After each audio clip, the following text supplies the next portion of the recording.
சினிமால punch dialogue பேசுறதெல்லாம் சட்டமன்றத்தில் பேசுறாங்க. நீங்க அப்படி அத நீங்க சினிமா நடிப்பது போல பஞ்ச் டைலாக்னா எப்படி எழுந்திருக்காம இருப்பாங்க? அப்புறம் தயவுசெய்து சொல்றேன், நீங்க சொல்லுகிற போது முதலமைச்சர் கருத்துன்னு சொல்லுங்க. உட்காருங்க மாண்புமிகு உட்காருங்க. எல்லாம் உட்காருங்க, எல்லாம் உட்காருங்க. ஏதாவது குற்றச்சாட்டு இருந்தா, அதில் ஆதாரம் இருந்தா, யாராக இருந்தாலும் அவர் மீது நடவடிக்கை எடுங்க. இந்த உருட்டல் மிரட்டலுக்கெல்லாம் திராவிட முன்னேற்ற கழக உறுப்பினர்கள் பயப்படுவதற்கான எங்களுக்கு தேவை கிடையாது. முதலமைச்சர் சொன்னது அந்த 3 ஃபைல்கள் இருக்கு. நான் எதுவும் சேலஞ்ச் எல்லாம் பண்ணல, நான் ஓபன் சேலஞ்சே பண்றேன். முதலமைச்சர் அவர்கள் தொடர்ந்து பார்க்கட்டும், யார் மீது நடவடிக்கை எடுக்க உண்மையா குற்றச்சாட்டு ஆதாரத்தோடு இருந்தால் அவர் நடவடிக்கை எடுக்கட்டும்.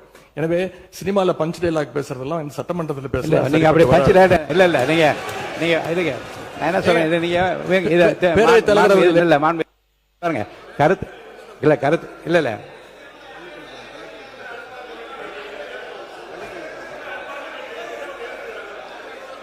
மாண்புமிகு பள்ளிக்கல்வித்துறை அமைச்சர்,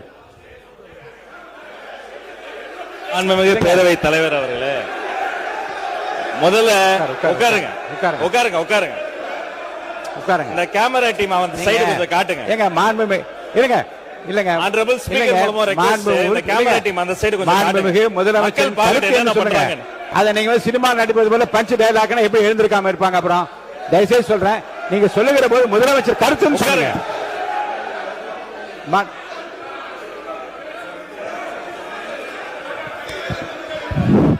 உட்காருங்க. நீங்க இருக்க, நீங்க எங்க வரீங்க? நீங்க போங்க உள்ள இடத்துக்கு, நீங்க போங்க பத்ரி, நீங்க போங்க முதல்ல. மாண்புமிகு உறுப்பினர் கொஞ்சம் அமருங்க, எல்லாம் அமருங்க, எல்லாம் அமருங்க. இருங்க, நீங்க அமருங்க, எல்லாம் அமருங்க.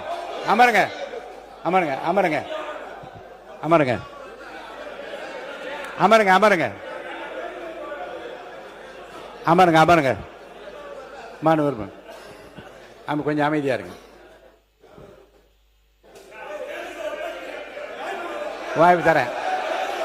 உட்காருங்க. மாண்புமிகு உட்காருங்க. எல்லாம் உட்காருங்க. நான் அவங்கள தான் பேச அனுமதிக்க போறேன். உட்காருங்கன்னு சொல்றேன். உட்காருங்க. முடிங்க. நீங்க பேசி முடிக்கட்டும். நீங்க பதில் சொல்லலாம். உங்களுக்கு நான் அனுமதிக்கிறேன். உட்காருங்க. பேரவைத் தலைவர் வாயிலாக நான் கேட்டுக்கொள்வது, தயவு செய்து இந்த ஃபைல்ஸ் எல்லாம் சீக்கிரம் பிரிச்சு பாருங்க. ஏதாவது குற்றச்சாட்டு இருந்தா, அதில் ஆதாரம் இருந்தா, யாராக இருந்தாலும் அவர் மீது நடவடிக்கை எடுங்க. இந்த உருட்டல் மிரட்டலுக்கெல்லாம் திராவிட முன்னேற்ற கழக உறுப்பினர்கள் பயப்படுவதற்கான எங்களுக்கு தேவை கிடையாது.